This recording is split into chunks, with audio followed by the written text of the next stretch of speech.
Hello children! Are you ready for another fun-filled learning session? Teacher Joe is here once again, telling you that there is power in reading, there is strength in learning. You're on DepEd TV, your key to being smart. Children, our lesson for today is about identifying the meanings of unfamiliar words through structural analysis. That means that we will be analyzing words by looking at their affixes, prefixes, and suffixes. But before we start with our new lesson, let us first find out if you already have an idea about it. Let's begin!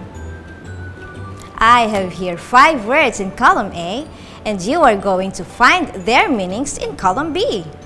I am going to give you 3 seconds to come up with your answers. Ready? For column A, the words are winner, painful, impatient, irrelevant, homeless. For column B, here are the words that you should choose from. Not relevant, without a home, the one who wins, full of pain, not patient. Now, let's check your answers.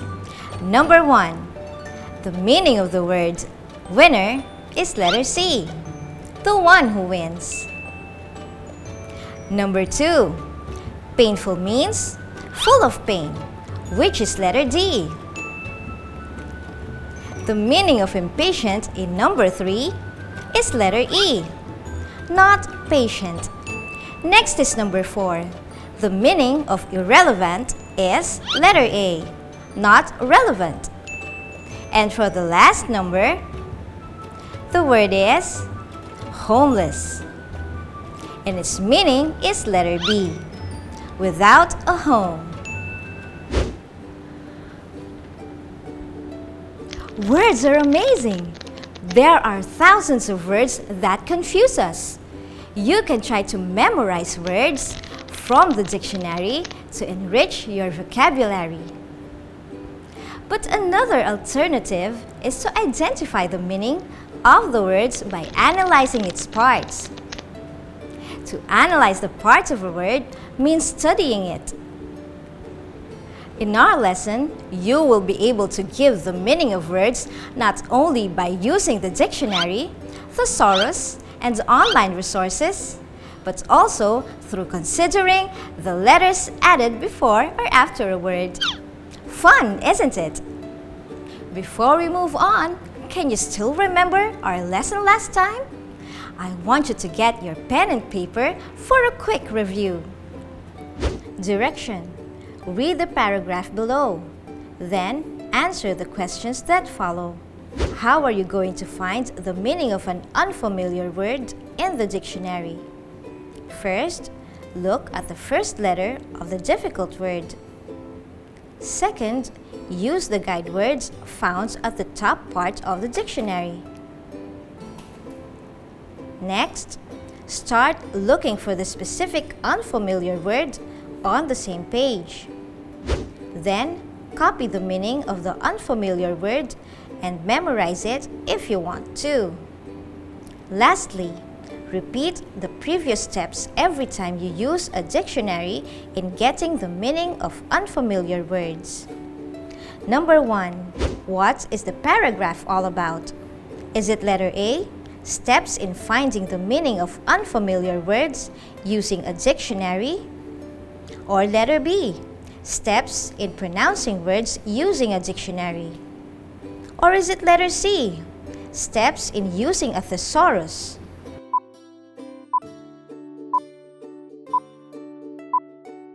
If your answer in number 1 is letter A, then you are right.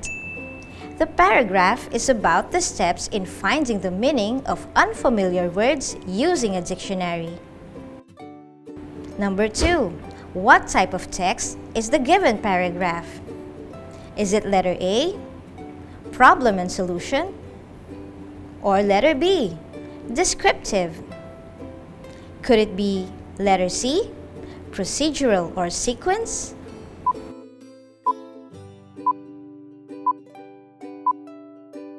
For number 2, if your answer is letter C, you are awesome.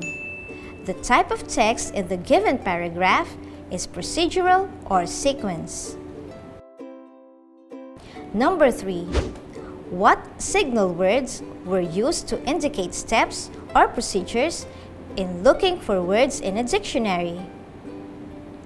Letter A, first, second, next, then and lastly. Letter B, first, second, third, fourth, and fifth. Letter C, first, next, second, then, and lastly.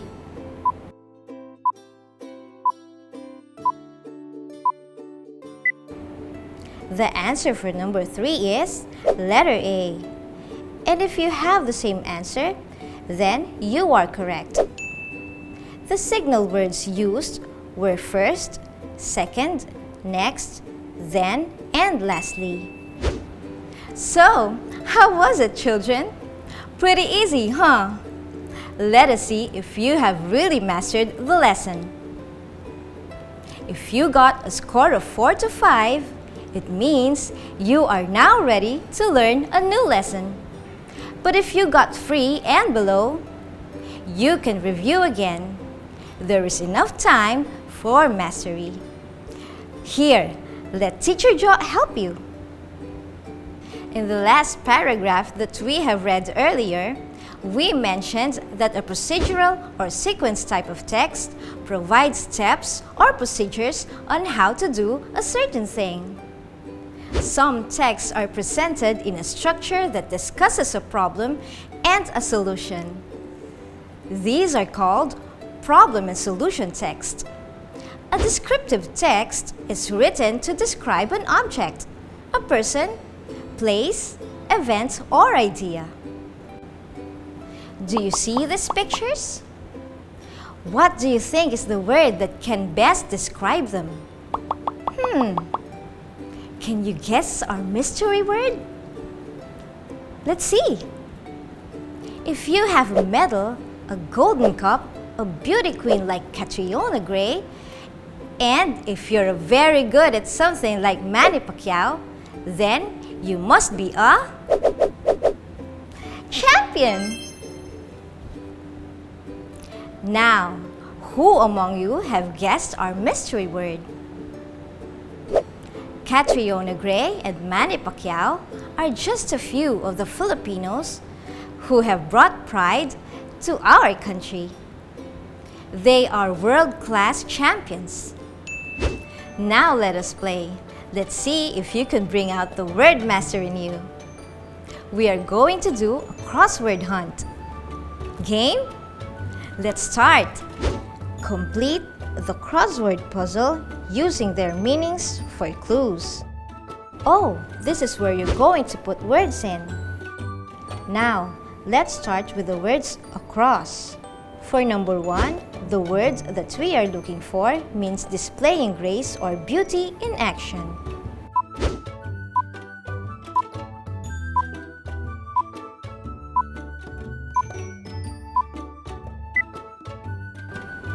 If your answer is graceful, you are correct. For number 4, it means someone who dances.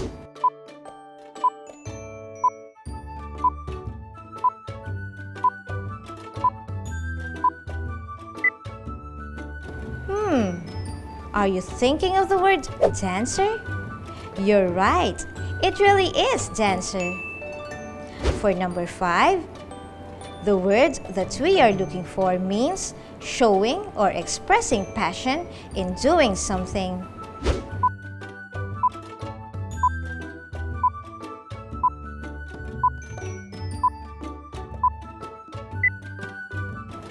If you're thinking of passionate, then you got it. And now, let's find out what the down words are.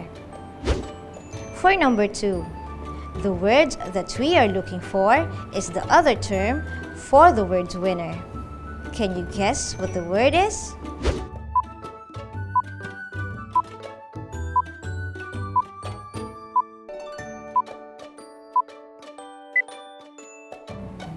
Right, it is champion.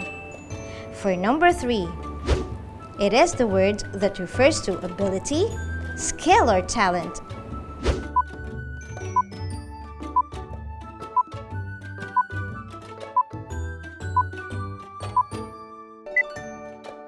If your answer is craft, awesome! And for the last item, number 6, we are looking for the word which means a contestant who loses the contest or competition.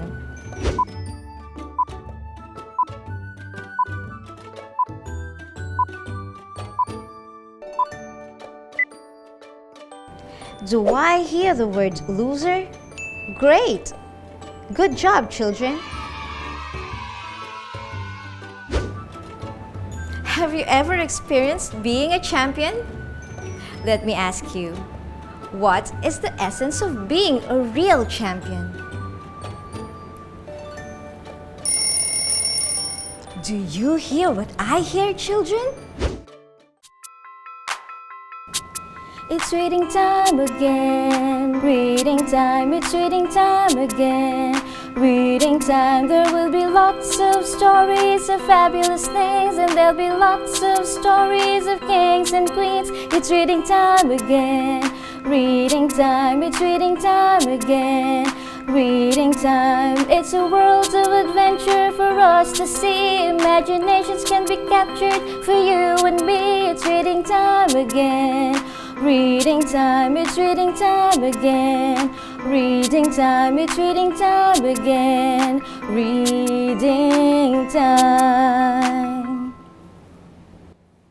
Our story is entitled The Real Champion by France L.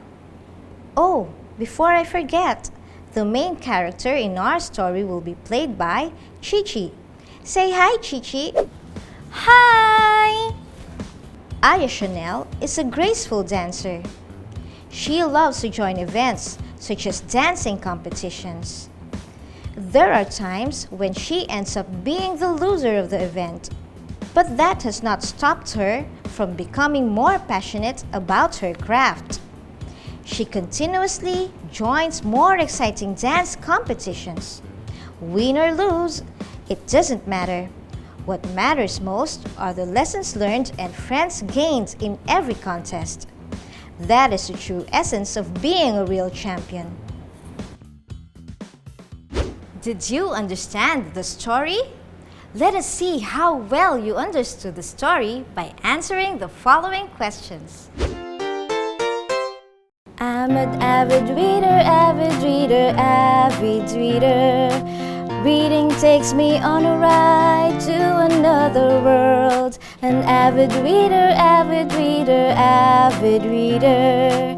Sharing stories, sharing great adventures that will stay with me. Here is question number 1. Who is Aya Chanel?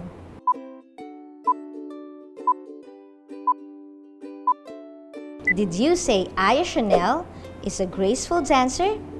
Then you are correct. Question number 2.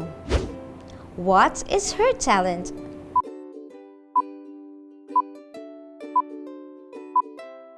Are you thinking what I'm thinking? Her talent is? Right! It's dancing! Number 3 question. Did she win in all the dance competitions she attended?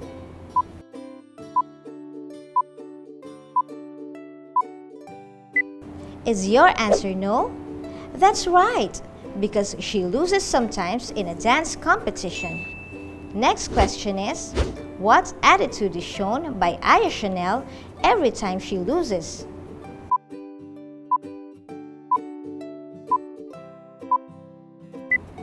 I think you know the answer. Aya Chanel never stops joining dance competitions even if she loses. This shows her perseverance and love for her craft, which is dancing. Do you think it's a good attitude? You see, children, perseverance is not giving up doing what you love to do. And the last question. If being champion does not mean you should always be on top, then What is the essence of being a real one?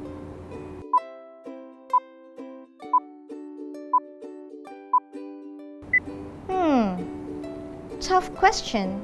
But for me, the true essence of being a champion is accepting failures wholeheartedly, looking at things in a positive way, valuing the lessons learned, and not giving up on your dreams. Did you like our story for today? How about you, Chi-Chi?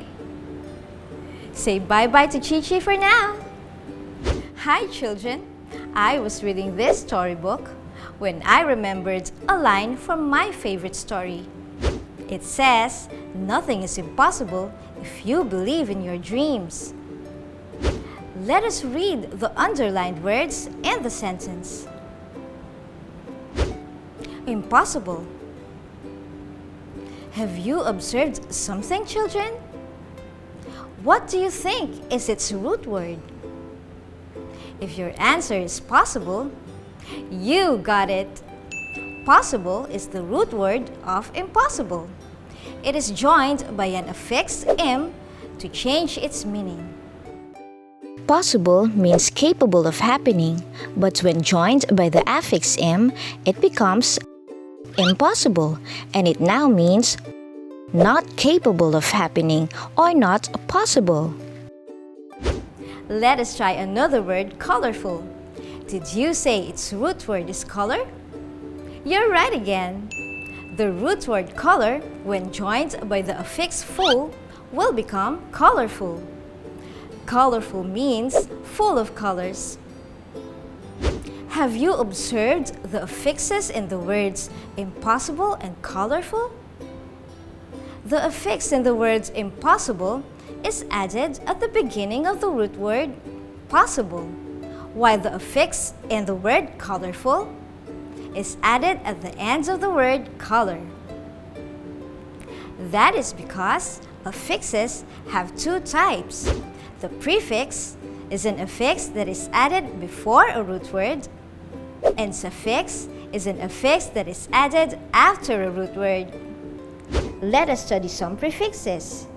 The word behave, which means to act properly, when combined with the prefix "mis", will be misbehave, which now means behaving wrongly. Let us now try the word calculate, which means to estimate. But when it is combined with the prefix "mis", it will become miscalculate, which will now mean to calculate incorrectly. What does the prefix "mis" mean? If you say that it means wrong or incorrect, you are right. Words with the prefix "mis" mean something negative. There are other kinds of prefixes, like the prefix "im", which means not or opposite of. Here are some examples. The word perfect, which means free from defects, when combined with the prefix "im", will become imperfect, which will now mean with a defect or defects or not perfect. Here's another example that uses "im". When the word mortal, which means human, is combined with the prefix "im", it will become immortal, which will now mean infinite or not mortal. Do you still want to learn more prefixes? Here is another one. The prefix "dis" also means not or opposite of. Let us try these words. Dis plus like equals dislike. Dis plus able equals disable. Can you give me the meaning of the words formed? Dislike means does not like, while disable means not able. Children, you have to remember that adding a prefix to a root word will change its meaning. Now, let us try applying what you have learned from our lesson. Ready, children? Let us complete this table. The words are miscount, dishonest, improper, misinform, discount. The first word is miscount. Can you tell me what the root word is? If your answer is count, then you have to write it down in the table.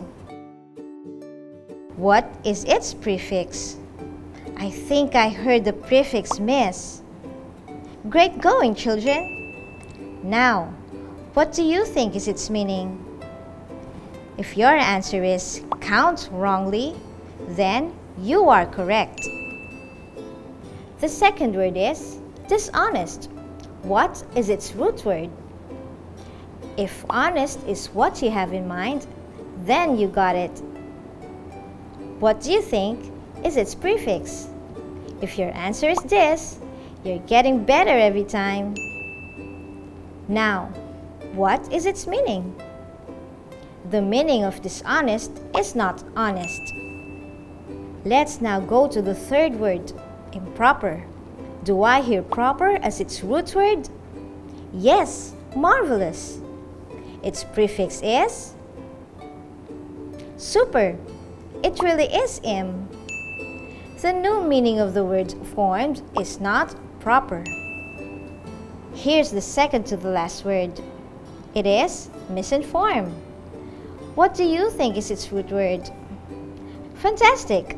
The root word is inform, which means to give information. Can you guess the prefix used in that word? If your answer is miss, excellent! Misinform now means to inform wrongly. And now for the last number, the word is discount. What is its root word? Fantastic! It's count, which means include. What do you think is its prefix? If your answer is this, you got it again.